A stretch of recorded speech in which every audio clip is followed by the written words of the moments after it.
Let's do another Christmas theological analysis, 1984's classic, Gremlins.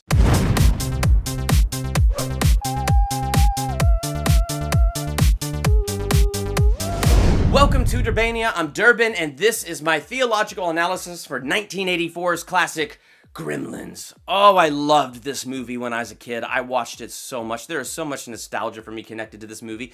This movie is the reason that for a very long time I was terrified of the song, "Do You Hear What I Hear?"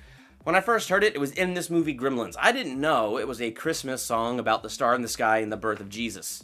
No idea, because I only connected it to Billy's mom being terrified once the gremlins hatch, and she's walking around with a knife scared out of her mind, and then the gremlins hit the record player, and you hear, "Do you hear what I hear?" Oh, that song scared me for a long time. I loved this movie. When we first meet Gizmo, and we hear Gizmo sing his little song, I mean, in reality, look at that cute little face. Don't you think, wow, this is gonna be a Hallmark Channel Christmas special type movie that's just gonna warm the heart? Nope, it is a horror film, and it's about the dark little creatures that go around and terrorize this town and kill people. Why is it about that? It's because they couldn't follow three simple rules. They were given three little rules about this little Magua, and in the first act of the movie, all three are broken like crazy. But the fact that these three rules are broken, is that the real problem, or are the breaking of the three rules just a symptom? Something the Bible talks about was sin. Well, actually, what's interesting about the translation of the word sin is when the Bible was translated into English, they picked this archery term, sin, for this word. And what sin means is a miss. So when you're doing archery and you miss the bullseye, that's a sin. So, I mean, that's just simply what it means, a miss. But the arrow missing the bullseye, that's a symptom.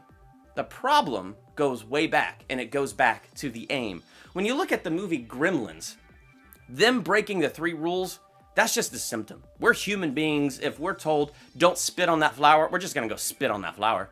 Just being honest with you, we probably would have never thought of the flower, but then the moment somebody says, hey, see that flower, don't spit on it, we're going to go over there and we're going to spit on it, okay? So the fact that they're going to break these three rules and the fact that this is a Christmas horror comedy film, it's a given that they're going to break the three rules. The problem goes back to the aim.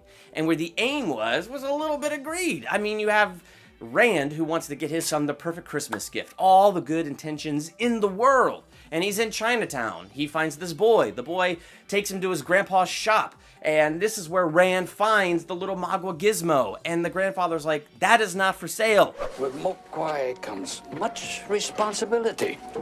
I cannot sell him at any price. With great power comes great responsibility. Thank you, Spider-Man. But the little grandson here gets a little greedy, and he's like, but Grandpa, we need the money. That is where his eye is. His aim is on the complete wrong thing. Because his aim is on the wrong thing, he sold the Magua to Rand against his father's wishes. And Rand's aim was totally in the wrong place. All he was thinking about is, I just need a gift, I need a gift, I need a gift, I need a gift, I need a gift. So he didn't have his aim in the right place either, and he should have respected the grandfather's wishes. He should have respected the shop owner's wishes, and he didn't. So because the aim was off from the very beginning, of course, there was a sin. There was a miss. It's a given that those three rules are going to be broken. Now here's the interesting thing. Billy had no intention of breaking any of these rules. But when they accidentally spilled water on Gizmo and he multiplied into other Maguas, little Stripe was diabolical. See, Gizmo's nice, wonderful, and chill, but all of them have different personalities, and Stripe was diabolical and smart. What does he do? He unplugs his light, or actually cuts the wire, bites the wire or something. So we think it is now before midnight, but really it's after midnight, and these little things get fed, and they turn into little gremlins. So it's fascinating to me what this is a picture of. That you have Spike, this little gremlin, and he was given an inch. Just an accidental water spilling. He was given an inch. And he took a mile. and he deceived Billy. Because of the deceit of Billy, they became gremlins. And then he escapes and he finds all these little places to jump in the water, especially that creepy pool scene, and multiply himself many times over and make even more gremlins. And so it's amazing how evil, how this sin, how this miss, it multiplies once it's given that inch, to this point of being almost uncontrollable. And that was not the intent from the beginning, but the aim was off. And so now we have this miss going on. What was the answer to all of this? Well, in the end, it's kind of like what I said in my theological analysis for Fright Night.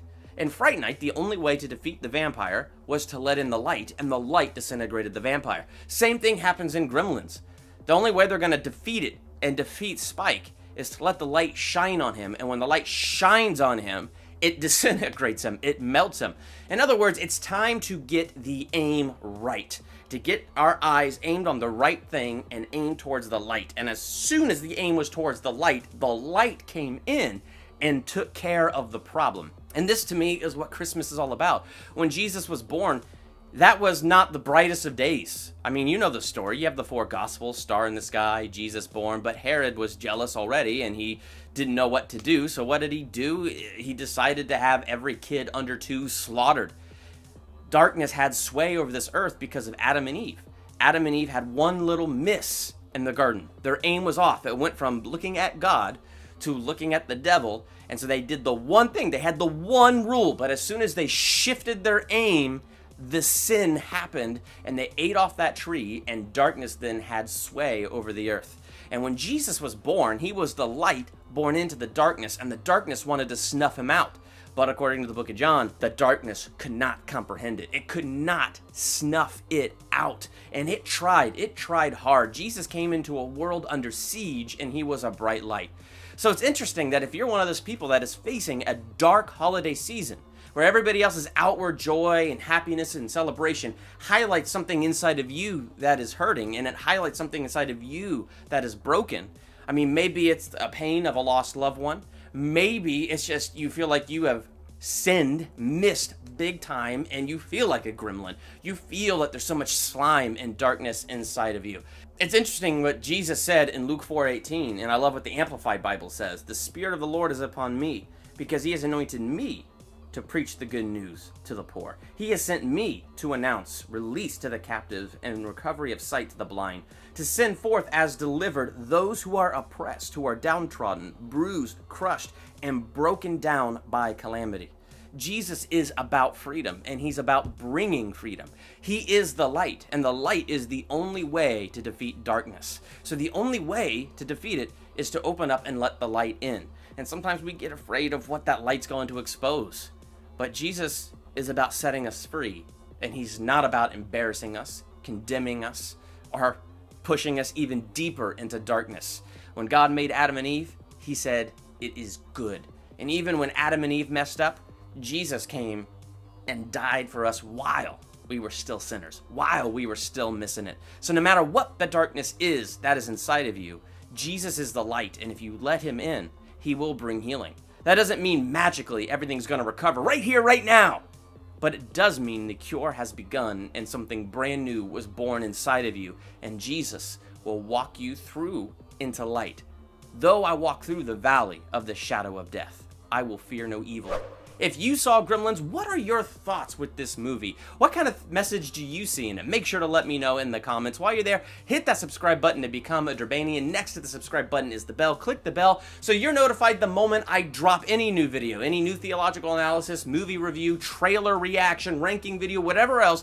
Hit that button. I want to say a huge thank you to every single one of my patrons. Your support of Durbania, it just helps me out big time. I am more grateful for your support than you can imagine, so I just want to say a special thank you to all of you. If you like what you see here and you like these theological analyses, my Patreon page is a great way that you can help support Durbania, and there's different little rewards for different levels of giving. So if you'd like to check that out, check that out. If you don't want to, that's fine. Just come here, check this out. I'm just glad to have you here, glad to have you as a subscriber, glad to talk with you about movies in the comments. So check out my other videos. I'm Durbin. Thanks for checking out Durbania.